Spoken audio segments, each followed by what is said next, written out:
Здравствуйте. В эфире программа «7 дней плюс». Сегодня у нас в гостях эстрадный и оперный певец, заслуженный артист Республики Татарстан Филюс Кагиров. Филюс, мы рады вас приветствовать. Здравствуйте. Филюс, вас по праву называют золотым голосом Татарстана. Вас любят и почитатели эстрады, татарской эстрады, качественной татарской эстрады. И сейчас аудитория ваша расширилась, так как вы выступаете и на сцене оперного театра, вы и оперный исполнитель. Насколько для вас важно вот так вот синтезировать и татарскую народную музыку, и классику, и эстраду? На какой жанр для вас самый важный на данный момент? Ну, самое главное, это все направления для меня очень важны, и их люблю. Нет такого, чтобы выбрать только одно направление и двигаться по ней. Начинал, я же деревенский парень, я, конечно, начинал с эстрады, потому что, ну, кассеты брали, смотрели концерты наших эстрадных звезд. И, конечно же, хотелось тоже приехать в Казань, здесь отучиться, стоять на той же сцене и петь вот эти эстрадные вещи. Но потом уже поступил учиться, сначала в училище в Октябрьском, это в Башкирии. Проснулась во мне любовь к народным песням, потому что это было фольклорное отделение у нас, не вокальное, и начал изучать башкирские народные песни, татарские народные песни. Затем уже, когда переехал в Казань и начал учиться в консерватории Казанском имени Назиба Жиганова у Зельдаяна Сунгатуллины, вот тогда у меня получается уже какое-то вот тяготение, когда тяга к классике. Да? И первый раз, когда спел Ленского в опере Евгений Онегин, вот тогда у меня такой большой вопрос был: а что ты будешь делать дальше? Потому что и сюда тянет, и сюда. За это время, получается, пока учился в консерватории, я уже давал свои сольные концерты эстрадные, но называть их чисто эстрадными тоже неправильно было бы, потому что у нас концертная программа всегда она такая была. Там и есть народные песни, там есть и классические произведения, там эстрада, ретро-песни. Все, что мог, я всегда в течение вот 14 лет я, получается, пел, старался петь в разных направлениях, в разных жанрах, разные песни на разных языках. Поэтому, ну, какой-то, получается, интернациональный концерт. У меня всегда вот такой был. То есть, как эстрадного певца мы вас уже знаем. Хотелось бы поговорить об опере. Вы также и исполняли партию в опере «Ромео и Джульетта», когда учились в консерватории. Сейчас у вас есть роль в опере «Сюмбике». Есть еще одна роль, но я предлагаю чуть-чуть попозже упомянуть ее. Есть ли какая-то роль мечты? Именно в классическом репертуаре. Что бы вы хотели исполнить? Есть мечта. Есть Какая? такая, пока что она, ну, для меня, я думаю, что не по силам еще, потому что еще голос, мне кажется, до сих пор еще не сформировался, чтобы спеть эту партию. Это партия Тукая из оперы «Любовь поэт». Конечно, там нужен опыт, чтобы спеть эту партию. Она довольно-таки очень сложная, в диапазоне, ну, и во всех. Сейчас же в опере не только петь, но и играть надо. Это как актер. Как актер, да. Это надо что-то там в себе внутри где-то найти и это вытащить. Но для меня, конечно, сыграть это, я думаю, что проблемы такой не будет. Но спеть пока что она очень такая драматическая партия. Но вы идете к этой мечте. Ну, да. Будем стараться. Я говорила еще об одной партии вашей. Это роль Битимира в мюзикле «Алтын Козан». Да. Вот этот мюзикл, он буквально прогремел в конце прошлого года. Это первый татарский мюзикл, да. И это уже история. Вы уже в этой истории. Вот расскажите, как вам там работалось? Было волнительно, было так сначала не в своей тарелке, так скажем, но мы же первый раз поставили этот мюзикл еще в 2016 году. Это было возле чаши. Тогда, конечно, спектакль он был короче. И, может быть, и партия моя, естественно, была меньше. Может быть, тогда я еще недопонимал все вот эти нюансы. Мюзикл, он такой получается, вот понимаете, там нету каких-то пределов. То есть это не опера, это не джаз, это не фольклор. То есть это что-то в совокупности.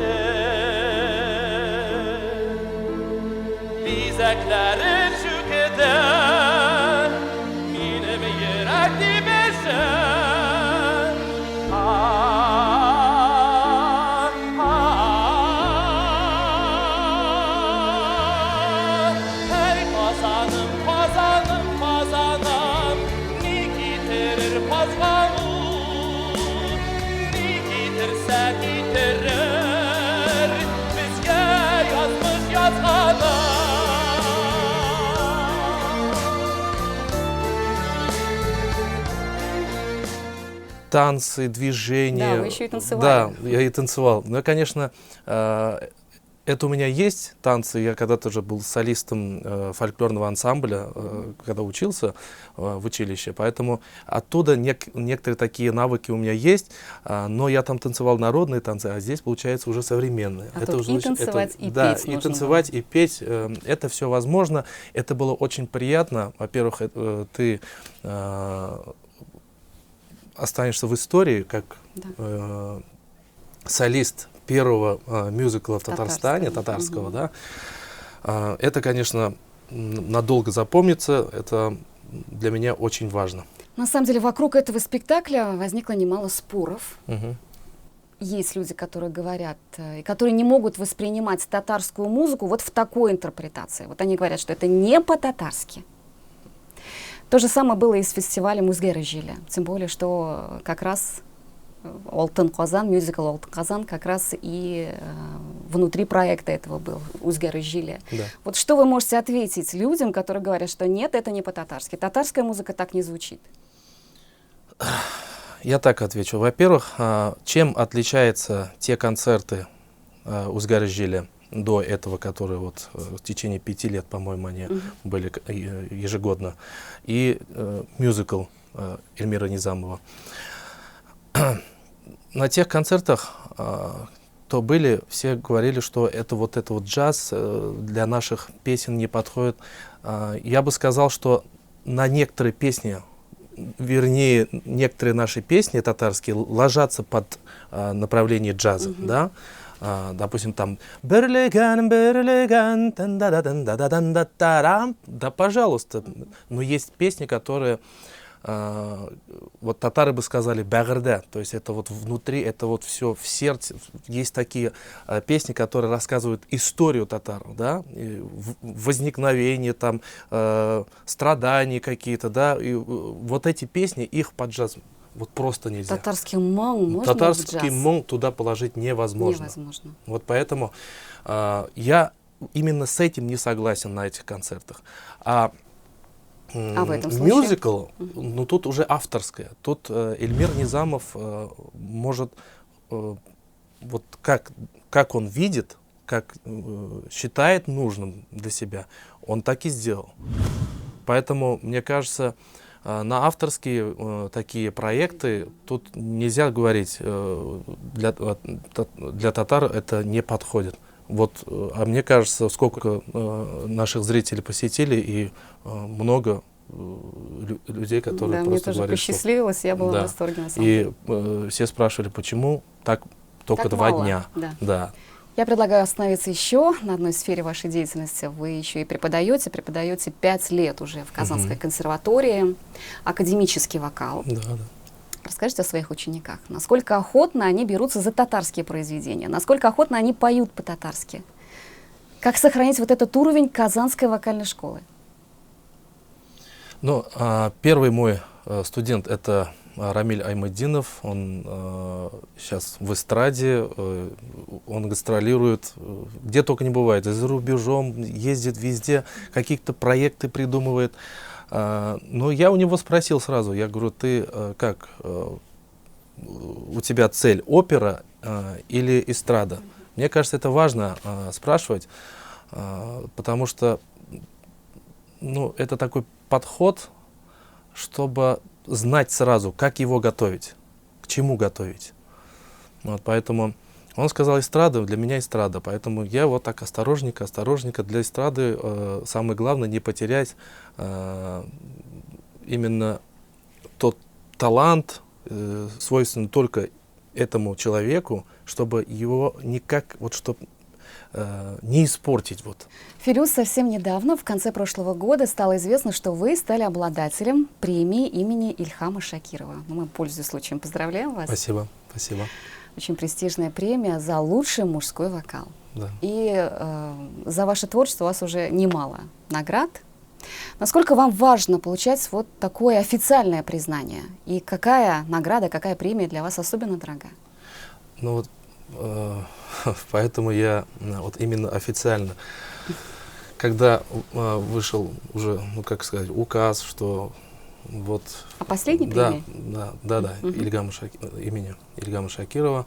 Меня все спрашивают, почему в Инстаграме, в соцсетях ты не рекламируешь это, не говоришь об этом, вообще молчишь.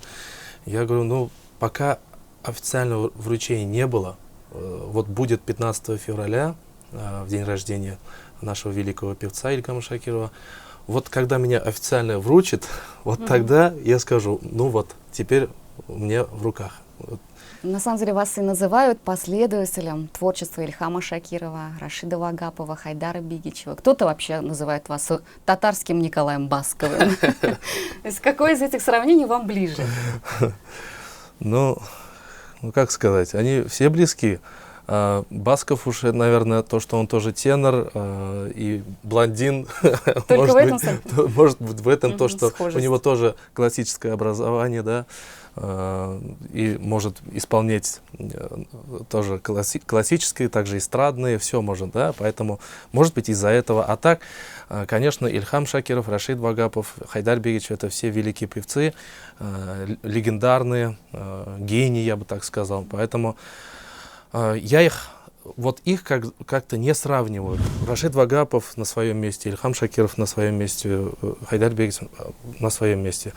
Сколько лет я на сцене, все время из репертуара Ильгама Шакирова, из репертуара Хайдара Бигичева, Рашида Вагапова, Альфии Авзаловой, Фриды Кудашевой. То есть это вот как раз те ретро-песни, которые были в репертуаре этих легендарных певцов. И не исполнять эти песни, мне кажется, это неправильно. Ведь задача и одна миссия — это увековечить эти песни и имена этих легендарных Золотой певцов. фонд. Золотой фонд, да. Золотой фонд. Давайте вернемся все-таки к эстраде. Вас в первую очередь узнали как эстрадный певец. Вас полюбили как эстрадного певца. Несколько лет уже критикуют, скажем так, нашу татарскую эстраду. Что-то говорят не так. Вот как вы думаете, вы как представитель эстрады, что нужно изменить? Или, может быть, нужно оставить татарскую эстраду в покое, оставить ее в таком виде, какая она существует сейчас? Ну, я как думаю, во-первых, мне кажется, надо всем певцам переходить на живое исполнение. Это в первую очередь, потому что под фонограмму расти невозможно, как мне кажется. Вот. И переходить на живую инструменталку. То есть, получается, в живом исполнении концерты проводить уже намного сложнее, а ведь многие исполнители месяцами, они в гастролях, а вот о вас такого не скажешь. У вас гастролей не так много. Да. Это получается как раз из-за того, что вы за качество, а не за количество. Да, да, абсолютно верно, потому что все артисты, все певцы знают, что если петь вживую весь концерт от начала до конца, и каждый день давать концерты, это, конечно, возможно, но это очень сложно.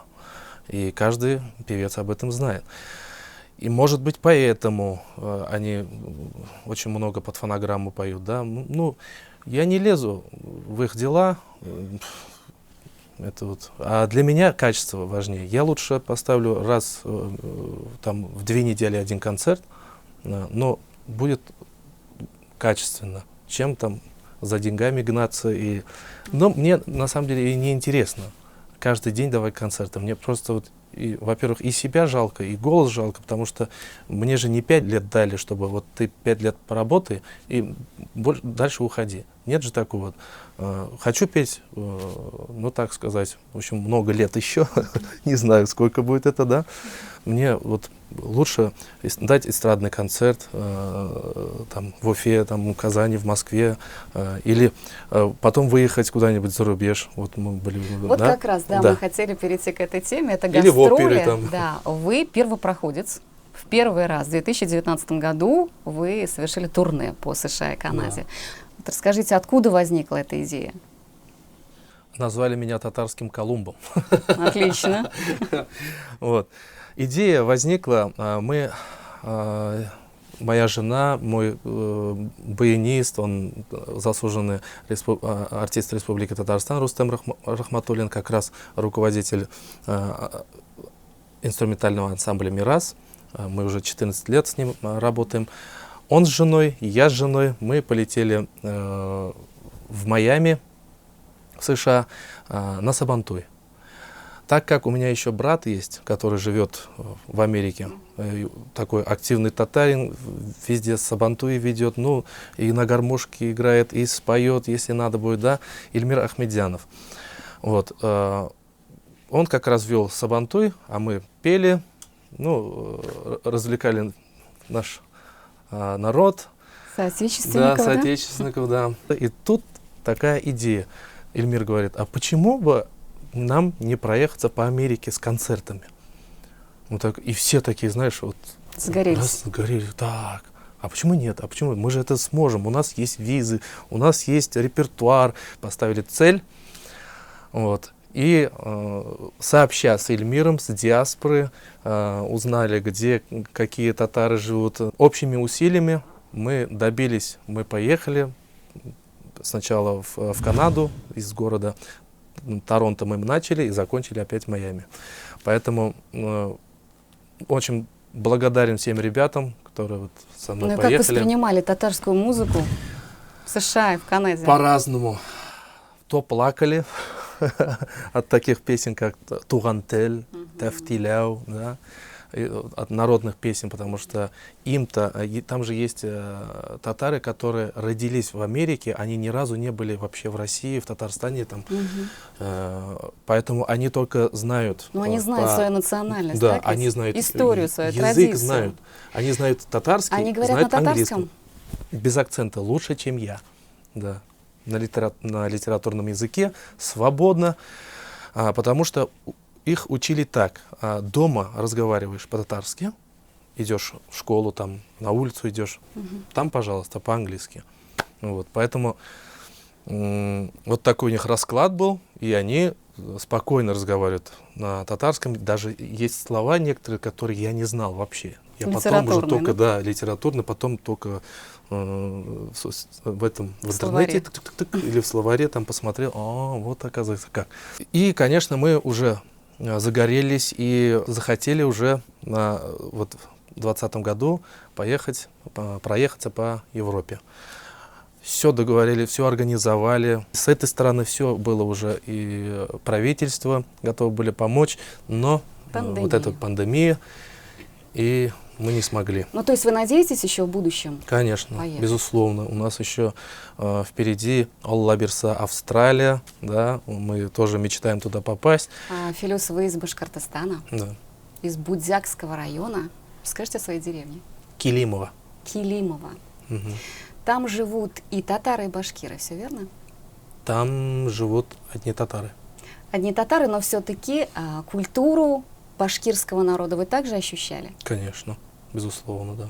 Что она вам дала, вот это слияние двух культур, двух народов?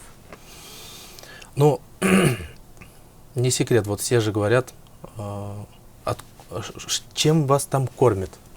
Да, да. Откуда такой талант, да? Башкирских татар. Вот. Взять Салават, Фатхадинов, Хания, Фархи, Зиля, Сангатулина, Хамдуна, Тимиргалиева, но много-много, да, нас, которые приехали из Башкирии. Но вот как раз, может быть, в этом и секрет, то, что мы слушали и башкирскую музыку, и татарскую музыку, народные, композиторские вещи. То есть, может быть, в этом, может быть, природа. Хотя природа, там, где я родился, вот эта природа, она ничем не отличается от того, что здесь, да, от природы, то, что в Татарстане. Это вот к югу, где основная масса башкир живут, где горы, где долины, вот там, конечно, природа совсем другая. А может быть, ну, мне кажется, что вот это именно слияние, вот это и действует на А людей. какая песня у вас ассоциируется, татарская песня, с детством? Вот напойте. С детством? Да. Моя первая песня. Сандуғашқа сірін сүйли, үй артында қайын, шулы қайынға сыйынып жылым, сені сағынған сайын, мен елым, мен жырлым, сені сағынған сайын. А башкирская, Филюс? Башкирская? Да. Сәстәріңді тарайһың да өдің меңе қарайһың, сәстәріңді тарайһың да өдің меңе қарайһың, неңе шулай, неңе шулай, неңе шулай қарайһың, неңе шулай, неңе шулай, неңе шулай қарайһың. Браво. Ну, это такие. Отлично. Но ваши концерты проходят с аншлагами и в Татарстане, и в Башкортостане. Есть какая-то разница между публикой? Ну, не могу сказать, что нет. В Татарстане зритель более, как сказать, требовательный. Да. Потому что, ну, видимо, здесь больше таких мероприятий, у нас же какие только мероприятия не проходят. Может быть, из-за этого, может быть, из-за чего-то другого, не знаю. Там, в Уфе, они более расслабленные, что ли, вот, выходишь. Но я все равно благодарен, что здесь, что там у нас концерты проходят на ура. И я очень благодарен поэтому зрителю. Еще одна тема, которую я не могу не затронуть. Вот сейчас псевдоисторики пытаются поссорить. Вот, откровенно говоря, поссорить татар и башкир. Как вы думаете, кому это нужно? Что нужно делать, чтобы этого не произошло?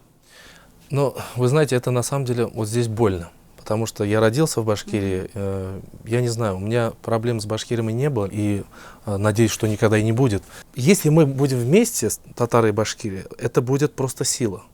Потому что это две республики-доноры, которые, ну, просто с такими традициями, с таким богатством, с таким, да. Вот отдельным личностям, мне кажется, просто не хотят, чтобы мы сплощались и были вместе. Видимо, может быть, свои какие-то интересы, да, в этом.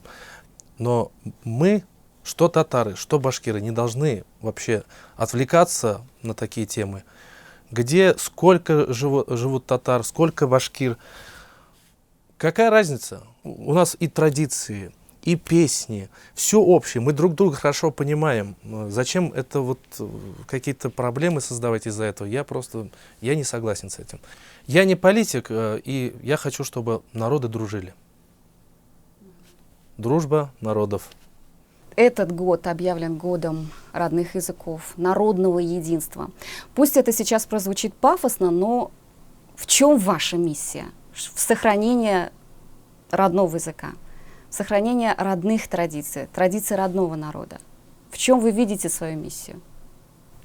Я говорю по-татарски, пою по-татарски. Это уже какая большая пропаганда, я считаю. Потому что, когда приходят на концерты зрители, взрослые люди, они с собой приводят и детей. И эти дети тоже с детства, получается, слышат татарский язык и слушают татарский язык. Песни слушают. Мне кажется, от нас, артистов, требуется вот как раз, чтобы мы выполняли свою работу. Это и есть пропаганда татарского языка. И я точно знаю, что и татарский язык не умрет. Вот это я Откуда знаю. такая уверенность, Филюс? Я знаю, я чувствую. Ну, на этой замечательной ноте, я думаю, мы будем прощаться. Я напомню, что у нас в гостях был эстрадный и оперный певец, заслуженный артист Республики Татарстан Филюс Кагиров. Это была программа «7 дней плюс». До встречи.